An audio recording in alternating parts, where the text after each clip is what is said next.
The European Union is the largest employer of translators in the world. Why is that so? And what more should you know about the European Union? Welcome to our crash course on stuff you should know about the functioning of the EU.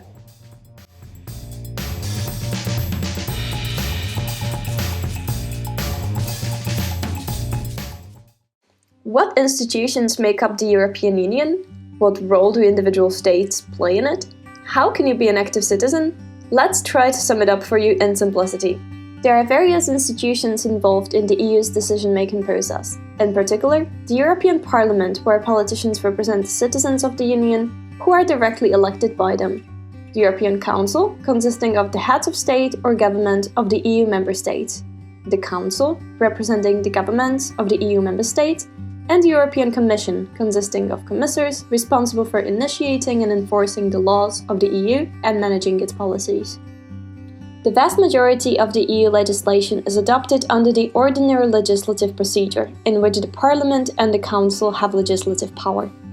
The Union cares for spreading the awareness of the process among the citizens, so if you're interested in the details of such legislative procedure, do not hesitate to click on the official website europe.eu. In addition to the Commission, Council, Parliament triangle, there are advisory bodies that need to be consulted if the proposed legislation is within their area of interest. The European Economic and Social Committee represents civil society groups such as employers, trade unions, and social interest groups, while the Committee of the Regions hears local and regional authorities. Regarding specific matters, other institutions and bodies may be consulted. For example, the European Central Bank as a consultant on economic and financial proposals. Do you want to take part in the functioning of the EU? We'll talk about the election later, but there is also a direct path. Through the European Citizens Initiative, 1 million EU citizens from at least a quarter of the member countries can call on the Commission to submit a legislative proposal on a specific issue. The initiative is heard in the Parliament and can directly influence the EU institutions as well as initiate a public debate. Upon accession to the EU, each country voluntarily signs contracts that set out the exact procedures for its existence within the EU. Contracts list the policy areas in which the EU can take decisions. In some policy areas, the EU has exclusive competence, which means that the member states take decisions at the EU level, in the Council, and the European Parliament. These policy areas include trade, customs, competition rules, monetary policy for the euro area, and fish stocks protection. In other policy areas, decision-making powers are divided between the Union and the member states. This means that legislation adopted at the EU level takes precedence. If not approved at the EU level, member states can legislate on their own. This is how regulations are approved in many areas, such as the internal market, agriculture, the environment, consumer protection, and transport.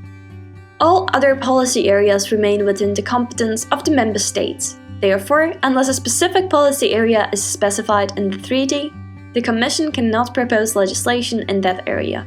However, the Union can support member states' efforts in some areas such as the space sector, education, culture, and tourism. In other areas such as foreign aid and scientific research, the EU can carry out parallel activities such as humanitarian aid programs. The seats in the European Parliament are distributed among the member states on the basis of their share of the EU population. As the Parliament elected by the people not only has legislative power but also scrutiny and control over the budget, it is important that everyone can be directly involved in the elections and thus influences the functioning of the EU. Members of the European Parliament are elected for a period of 5 years. Each country is governed by its own electoral code, but general provisions also apply.